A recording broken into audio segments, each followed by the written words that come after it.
Hi there. So I'm Denise Laframboise, mortgage broker with LaframboiseMortgage.ca. And today I have Mike Libbey, Senior Accountant with Your Bottom Line. So he's going to answer all my questions about rental properties. Because we do a lot of rental properties. It's a big passion of our teams to help people buy rental properties and have income properties because we have them ourselves. And it's a great way to build wealth, but building wealth by purchasing with a mortgage is sometimes not the whole story. The tax part is a big component of having multiple properties. So that's why Mike is here to answer all our tax questions. Thanks for joining us. Absolutely. Yeah. Thanks for having me, Denise. Appreciate that. Let's start with the easy one, right? So when I sent out the advertisement, I talked about how we had a rental property in our primary residence, and that actually triggered a big capital gains payment, which I didn't really expect because I always thought that primary residents were sheltered from capital gains, right? But then I found out, and then I changed accountants and met you. So it was not you guys. But do you want to tell us a little bit about what happened there or why we could trigger capital gains on a primary residence? Yeah, and what to avoid and what to be aware of and all that fun stuff for sure. So there are two main ways where your principal residence can be, or the exemption of your principal residence can be jeopardized, and you can attract capital gains. And so the first one is when you're renting out a portion of your home, be it your basement, your upstairs, a room, or something along those lines. And the second that you rent out the majority of your home, you are theoretically jeopardizing that principal residence principal residence exemption. And you can very well attract capital gains on that, which is, of course, extra cash out of your pocket at the end of the day on your tax return. So you do want to be aware of understanding the implications of if you're renting out the majority of your home. And so that word is kind of the emphasis on these situations.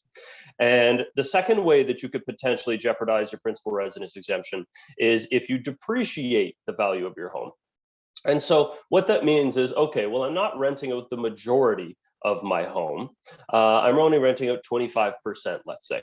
But I'm actually depreciating the value of my property towards my rental income. And therefore, of course, cash is king in some of these cases, but you've got to be aware of the implications and what happens at the back end if you're doing either of these things. So long story short, to make sure that you're not paying any taxes or capital gains on your principal residence, be aware that you're not renting with the majority of it. And if you're aware that you're renting it, if you're renting the majority of it, just be aware of what's going to happen at the back end if you do that. And also be aware of if you depreciate the value of the building, of your property. And like I said, there can be reasons to do that. And we'll get into that probably a little bit later, but just understanding what's going on. And a lot of people will gloss over their tax return at best. So you definitely want to make sure that you've got an accountant that you trust and who's at least bringing these things to your attention. Yeah, awesome. And then something that we do use a primary residence for often is the Smith maneuver. So for people who don't know, we can link to a webinar I have on the Smith maneuver, or I did a podcast with Robinson Smith where we talked a lot about how to use your primary residence and strategic financing on it to purchase other income producing assets, such as another rental property. From a accounting perspective, what do people need to know about the Smith maneuver? So the Smith maneuver itself can be very complex, but it also can be quite simple. And at its core, you're trying to convert bad debt into good debt. And so what does bad debt versus good debt mean? Bad debt is theoretically your mortgage interest you're paying on your principal residence because that's not technically deductible or claimable anywhere. Good debt is the debt, or at least the interest portion of the debt that you can write off. And so let me give you, I'll say, an easier version of an example here to try and kind of wrap your head around. So let's just say I've got a principal residence that my mortgage is $400,000 on. The value of the property, my principal residence, is $1 million. And so Denise will tell you, but let's say we can refinance up to 80% of the value of my home, which therefore I can take out another 400 grand. So that brings me up to the 800,000 of the $1 million value of the home. So now I've got my mortgage for 400,000. I've got my refinance portion, call it a line of credit, for an extra 400,000. So let's assume that I have $200,000 invested currently into assets, stocks, etc. Obviously, you want to be aware, but the goal is to pull those investments, being very, very, very aware of the impact on your taxes that may or may not have. Take those $200,000 of stocks out, withdraw them, sell them, pay down your principal residence mortgage. So now your mortgage is only $200,000. You're now pulling $200,000 out of that new line of credit from the refinance and investing it. So what's just happened? So you've withdrew your stocks, but then you reinvested it from your line of credit. So now your debt is still technically the same. You owe 200 on your mortgage and you owe 200 on your line of credit. So you still only owe a grand total of $400,000 in debt, but you've converted half of your bad debt into good debt, because now you're able to write off the interest that you're paying on that line of credit because you've borrowed funds to invest. And so the important part here is you've got to separate those two buckets, as I refer to it as. You've got your mortgage and you've got your line of credit. And as long as you can keep those completely clean and completely separate, then what ends up happening is you're able to write off all the interest. So now my line of credit, I can write that off. I've now converted half of my mortgage to a line of credit, wherein I've invested that into my stocks again, or bought a rental property, something along those lines. And so now you're able to write off, let's call it, in the grand scheme of things, half of the mortgage interest that you would have originally been paying because you pulled it out to invest it, quote unquote. So you still owe $400,000.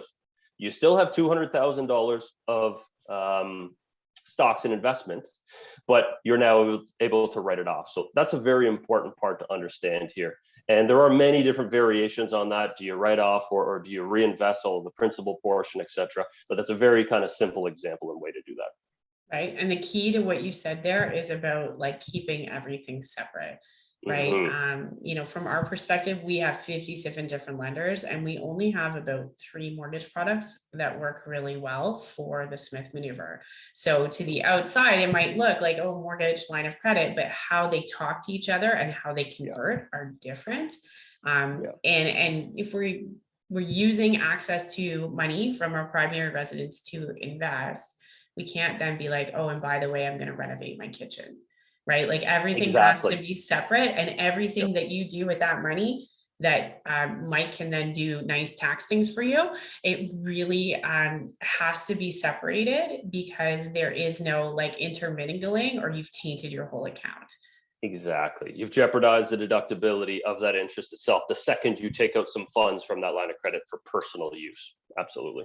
Awesome. Well, my favorite thing to do with that money is to buy a rental property. So let's say like we have an additional rental property, right? So I have my primary residence I live in, and now I have another property, be it a single family rental or duplex or condo or something like that. How does depreciation and capital gains work on those? Yeah, so great question. The second that you introduce a secondary residence, you will attract capital gains. There are some potential ways and things to discuss, but long story short, you won't be avoiding capital gains the second that you have a secondary residence. And so how do you minimize that? What does that look like? And so at the end of the day, capital gains are half of whatever, let's say, the gain is on the sale of the property. So let's once again say that I bought my house, it cost me $400,000. I sell it 10 years down the line for $1 million. My gain is $600,000. So what is my capital gain? Well, it's half that. So half of the $600,000 of gain is going to be a capital gain. So $300,000. Let's assume that you've split it with your spouse. So you've got $150,000 on each of you as a capital gain, of which you will pay taxes at whatever tax rate that brings you up to, most importantly. So there are ways when you're incorporated, et cetera, to be able to kind of pay yourself a little less in the given year where you're going to sell something, so it's not skyrocketing you into a 53% tax rate. So there are ways. We sold something when I was on mat leave.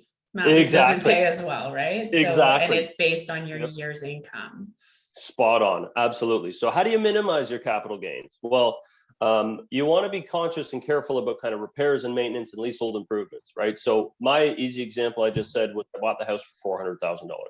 Well, did you do any capital improvements to it? Did you renovate the kitchen? Did you put on a new roof? Did you redo the driveway? where there are things that enhance the value of this property. And so upon disposition, when you sell it down the line, you are able to add these items to what's called your adjusted cost base. So let's say I renovated my kitchen and redid my roof, and I didn't write those off in the given years. So now I can add those to the cost. So now it's got, okay, $500,000 worth of my ACB, my adjusted cost base. You're also able to write off your lawyer fees, real estate fees, and any other kind of items in that regard. So there are some things to be aware of. And obviously we have some checklists and templates to help you out with your capital gains. And again, there can be, the most important thing that Denise just mentioned there is structuring when you sell it, right? Is there a better year for you? Is there a worse year for you? How do we do this? What should we do? And on that topic, Denise had mentioned kind of depreciating your rental property. So a lot of people are aware that cash is king, right? So depending on if I'm planning on amassing an empire of rental properties, you may or may not want to depreciate the property. And so what does that mean? Well, I set it up as an asset, and now the cost base of the property is $500,000. And so you take depreciation up to 4% year over year. Now, depreciation cannot actually push your rental property into net loss territory. So it can only bring you down to zero, no gains. And so if I'm writing off 4% of the value year over year, well, you're chipping away at that cost base from 500,000, who knows, 10 years down the line, to 100,000. Well, now if I sell it for $1 million, my capital gain, because I've depreciated the value down so much, is actually half of that, right? So we've gone from having our property that cost us 500 grand, depreciating down to 100,000, and I sell it for $1 million. My gain isn't the 500,000 there, it's 900,000.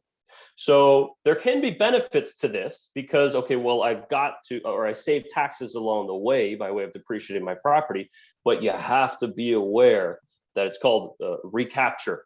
By the time that you sell it, if you didn't realize your accountant or somebody was depreciating the value of that property and your capital gain is now 450,000, so half of the 900, that's going to sting quite a bit. So you very much want to be aware of what's happening. And so a lot of our real estate clients will simply do that, understanding that, okay, well, now I'll save taxes immediately. I'll buy another rental property and so on and so forth. And that's why the cash is king kind of motivation helps. But as long as you're aware, it can be a good thing to do. You mentioned about when you're exiting, you have to plan. Also when you're entering, right? So things like, well, I mean, what we're seeing a lot right now is people needing co-signers, right? If you're a co-signer, say you're a parent and you're signing for your parent's home, you need to make sure that you have something in place like a trust agreement that identifies that this is not your rental property and you're not going to be on the hook for capital gains in the future.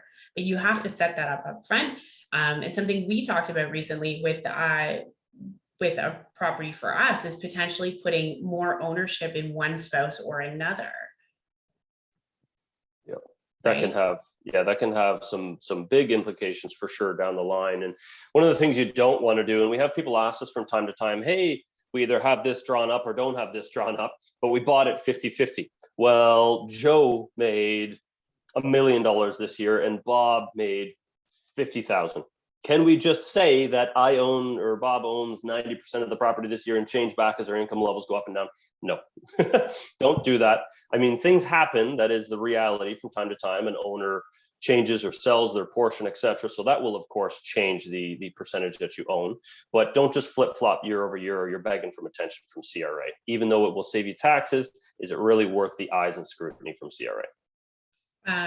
So something else that we're running into a lot is people asking about buying in a hold co, right? So from our perspective, there's always going to be pros and cons of buying in a hold co. Certain lenders don't like it, or it needs to be a certain type of property, or you need a certain down payment. So there's that piece of it. But from an accounting perspective, why may somebody choose to buy in a holding company or not buy in a holding company? So you can certainly speak to which one makes more sense from a qualification standpoint, but a lot of times we're asked, hey, I heard corporate tax rates are lower, so I want to buy a rental property within a corporation. Not so fast. There is what's called active income and passive income. If you've got active income inside of a corporation, so we prepare tax returns for an easy example, that's active income, regular business activities. But if I purchase a rental property within a corporation, I'm not paying the 12.5% corporate tax rate like I would on my active income. I'm paying over 50% on whatever my profit is inside that corporation. Same goes for corporate investments, whether it's rental property, stocks, etc. You will be paying the highest corporate level. Now, there are times where it will make sense, and we often call it what's called the empire approach. And so if you're planning to amass an empire, let's say 10 rental properties or more, it may make sense to purchase them within a holdco, if you qualify, of course, because then you're less concerned about the tax savings and you're more concerned about the liability. Well, now I've got 20 doors, I've got 20 tenants, I've got a lot going on. They're all duplexes, triplexes. So I'm actually concerned about the liability, which will provide you a bit of a buffer. But the reality is you're more concerned about liability in those cases than profitability, which an active corporation will provide you the profitability aspect. Now, there's another time where it can make sense. And the reality is for a lot of people who are already incorporated with their businesses, that's where all the cash is, right? I just pay myself as a simple employee of my own corporation, 65 grand a year to max out my CPP. That covers my groceries, my costs. I'm happy. I'm treating my corporation as a pension plan. Well, what if I need to buy $1 million house and now I have $200,000 of cash inside my corporation versus in my personal pocket?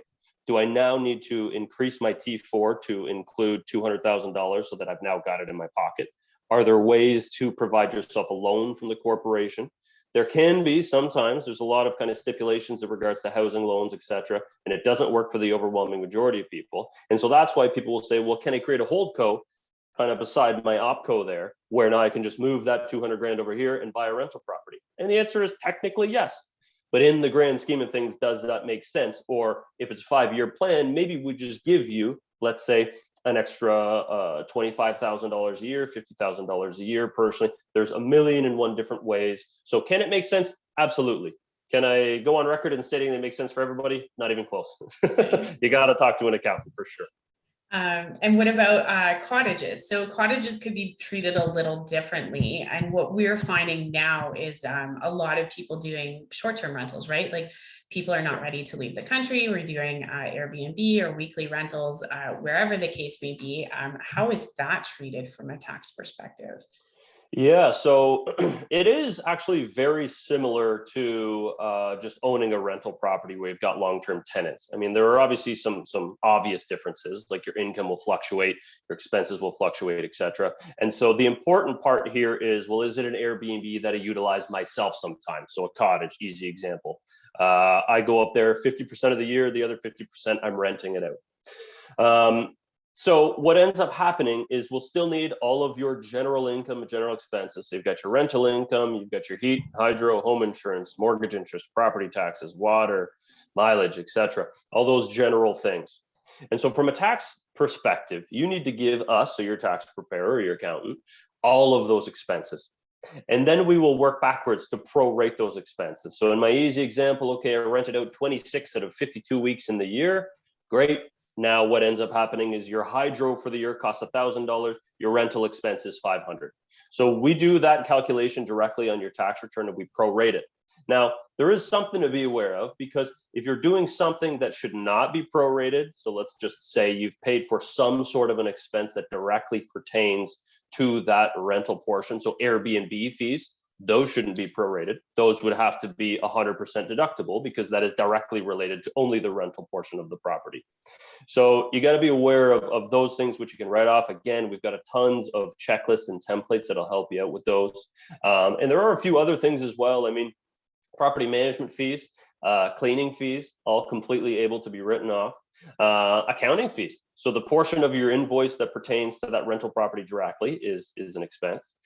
Any education or memberships for kind of larger investors. So if you're looking at real estate investing, anything along those lines, you can write those off as well. A little tougher to justify, but a home office. So if I've got 20 properties, that's pretty easy to justify that I deserve a home office expense there. But again, speak to your accountant about the specifics there. And mileage, right? That's kind of within reason. An Airbnb, questionable because you might be driving up for personal purposes, but if you've got a rental that is rented out all the time, there can be ways you can write off mileage. And if you're Airbnb-ing it and it's making $50,000, $60,000, $70,000 a year, HST comes into impact, right? Like, well, it's actually funny. I was talking about this with a colleague today. As of July 1st, 2022, everybody through Airbnb has to be registered for HST. So the $30,000 threshold that normally is imposed for businesses before you have to register is actually gone by the wayside for Airbnb. So that's actually going to be a big change for a lot of people. So that's brand spanking new this year. Every single person, the second you start renting any property in Ontario for Airbnb or through Airbnb, you have to register for HST and you have to charge HST. So that's going to be a fun change for a lot of people. Yeah. And from our side, mortgage perspective side, there are a lot of lenders who do not like Airbnb. What we hear all the time is, oh, well, how will they know? Honestly, it's always the neighbors, right? Yep. Be a really good neighbor because it's just somebody rents from you and it causes problems and they complain, right? Complain to the town doesn't Absolutely. allow it, and then they report it to your insurance holder and your mortgage broker or your mortgage lender, right? So, keeping in mind that if that is your plan for a property, there are certain lenders that are very Airbnb friendly, and there are certain lenders that are very not Airbnb friendly. So knowing kind of what they're happy with when you're buying a use of a property is key. And the last question I have for you is always the most important one. Is there anything you did not mention that can save me tax on my rental properties or my rental in my home or my cottage? Like anything that we didn't talk about that can save us money? So it obviously very much depends on the individual situation and kind of what's going on. Is it in a corporation? Okay, well, if it is in a holdco, then maybe your best bet is to pay your self-management fees from that corporation, because it's interesting. When you've got the active income corporations, you want to leave as much income and show as much profit in there as possible. But when you've got a passive income corporation with the property, you actually want to extract all of the profits from that corporation and bring the corporate net income down to zero, because you're likely, and I can't say confidently, but you're likely going to pay less taxes personally. Like I said, it's over 50%, whatever you leave in the corporation as profit. So that's one way you're going to probably want to do that if you own it in a holdco. If depreciation is something that scares you, well, you're not alone. It scares a lot of people as well, but understanding it, and that can save you a lot of taxes, but being aware, like I said, is very important. And a lot of these things are kind of cause and effect, right? Did you buy something with a use case that, hey, I bought this with the sole intention of putting it towards my rental property, and therefore it should be able to be written off? And the answer is usually yes. If you bought it with the intention of kind of saving money or increasing your rental income or something along those lines, then chances are that it's able to be deducted. But of course, ask your accountant. And on top of that, you just really want to be aware, right? And one of the things is repairs and leasehold improvements. So we're very often asked or told by people, hey, I spent $50,000 on a renovation for my kitchen at my rental property. I'm going to get a major refund this year, right? Not so much, because the stipulation by CRA determines, okay, well, I can write off immediate general repairs and maintenance. That's not maintenance. That is a improvement to the property, and therefore it will increase your adjusted cost base down the line upon disposition. So an easy example we always use is if a shingle fell off of your roof. Did you repair it? Okay, you can write that off immediately. But if you got your entire roof replaced, unfortunately, it's not going to provide you any benefit right now, but down the line when you sell it, you can add that to your adjusted cost base to reduce your capital gains. And one of the other things as well to kind of quote unquote save money, and again, this is very, very specific and potentially unique, but if I've got a principal residence and I've got a cottage or any secondary residence, which one is appreciating faster? So you can actually determine which one you want to be considered your principal residence upon disposition. And so if I've got my house wherever I live, and it's not actually increasing very much, I'm not actually making that much appreciation or equity on it, but my cottage is skyrocketing. And now I sell my cottage and the equity has gone up $1 million there. You can actually say that that was your principal residence. You don't, just because you live at your home, let's say, doesn't actually mean that that's got to be designated as your principal residence. So you got to be aware, you want to be aware of kind of which one's appreciating faster. Okay, well, I'm going to hold my home for the next 50 years, then maybe that scenario doesn't make sense. But it does allow you the flexibility to determine what you want to actually say, this one is my principal residence and I don't want to pay taxes on this one. So again, be aware, ask your accountant. There's lots of things to be aware of that'll help you when you've got a rental property. or even any secondary residence, and what you should do with it. Yeah, and I mean, I would add to that, like another thing would be like when we're looking at mortgages, even if your mortgage is a higher interest rate on your rental property, if all of that is deductible, it might make more sense to hold more debt on the rental property than on your primary residence, right? We have rental properties, we have the income coming in and we're using it to pay down the bad debt, like the debt that doesn't help us on our primary residence, and leaving those mortgages high on the rentals, right? Because they're actually helping us. And the last thing that I will say that I learned from experience is you must work with professionals that are good at what they do and know what they're doing, like Mike, somebody who can really advise you on how rental properties work and look at all of these different facets of what you are doing.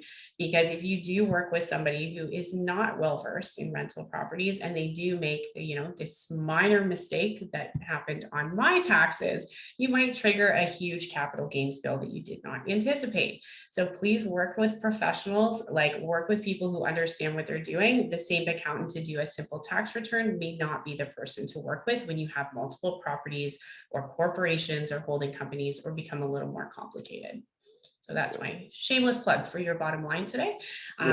So thank you for joining me, and thank you for sharing this. If people have questions, I'll connect you, but it's very easy to find your website, right? Your bottom line. Yep, absolutely. Yourbottomline.ca. You could even shoot us an email, support@yourbottomline.ca, whatever works, but absolutely happy to help. And I mean, the reality is a lot of people who have simple personal tax returns are doing it themselves. And if you're comfortable and confident, by all means, have at it. But a lot of people, when they purchase a rental property, they realize, okay, we have a saying where we say, you don't know what you don't know, right? So you have no idea what you might be missing. You might be doing it perfectly, but the peace of mind is where you get from a lot of people and a lot of accountants out there who will just do it for you, make sure it's handled correctly. And you want somebody that you trust and kind of does this stuff all day long, right? So absolutely happy to help. Awesome. Okay, well, thank you so much for joining me. And if people have questions, please reach out to the Your Bottom Line team. If you have mortgage questions, as always, you can find us at leframboisemortgage.ca, or you can email us experts@leframboisemortgage.ca. Thanks. Thank you.